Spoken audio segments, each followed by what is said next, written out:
બહુમત હોય તો પાટીલ ઉમેશ મકવાણા પાસે રાજીનામું અપાઈ દે. પાટીલના દમ પર ઉમેશ મકવાણા અત્યારે મોટી મોટી વાતો કરે છે. પાટીલના કહેવાથી, પાટીલના સપોર્ટથી, પાટીલના જે કાંઈ સ્ક્રિપ્ટ આવે એ પ્રમાણે બોલે છે. હું સીધો સીઆર પાટીલને ચેલેન્જ કરું છું, ભાઈ અપાઈ દો રાજીનામું ઉમેશ મકવાણા પાસે, જોઈ લઈએ ચૂંટણીમાં તમને કેટલો દમ છે તમારા.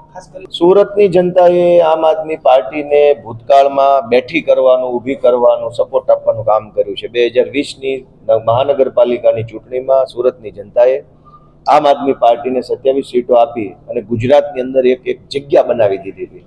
અમે સુરતની જનતાના ઋણી છીએ. આજે જ્યારે સુરતમાં ખાડીપુર છે, જનતા દુઃખી છે, પીડિત છે, જનતાને આગેવાનના સહયોગની જરૂર છે, સહકારની જરૂર છે, ત્યારે મેં નિર્ણય કર્યો છે, હું અને અમારી આખી ટીમ આવતીકાલે સુરત જઈશું અને ખાડીપુરથી પ્રભાવિત વિસ્તારોમાં પીડિત લોકોની મુલાકાત કરી તંત્રનું ધ્યાન દોરવા માટે અને લોકોને સહયોગ આપવા માટેનું કામ કરીશું.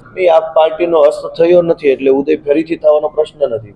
આ પાર્ટીનો ઉદય 2020માં સુરત કોર્પોરેશનથી થઈ ચૂક્યો. એના પછી 5 ધારાસભ્યો આવ્યા, એના પછી બીજી ચૂંટણી, એના પછી ત્રીજી. ઉદય એક જ વાર હોય, 10 વખત ઉદય ન હોય. હવે આ મોડલ વિસાવદર મોડલની ગુજરાતમાં જશો? જનતાના જેવા આશીર્વાદ.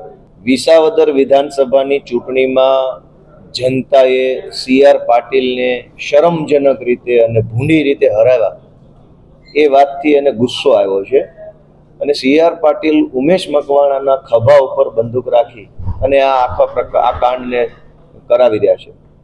મારી સીઆર પાટીલની એક જ ચેલેન્જ છે, કેમ કે ગુજરાત આખામાં ધારાસભ્યો તોડવા ફોડવા ખરીદવાની દુકાન માત્ર ને માત્ર સીઆર પાટીલ ચલાવે છે. એટલે ઉમેશ મકવાણા પણ જો હવે ભાજપમાં જવાનું અથવા આમ આદમી પાર્ટી સાથે જોડાયેલા રહી અને ભાજપનું કામ કરવાનું વિચારતા હોય તો એની પાછળનો દોરી સંચાર સીઆર પાટીલના હાથમાં છે.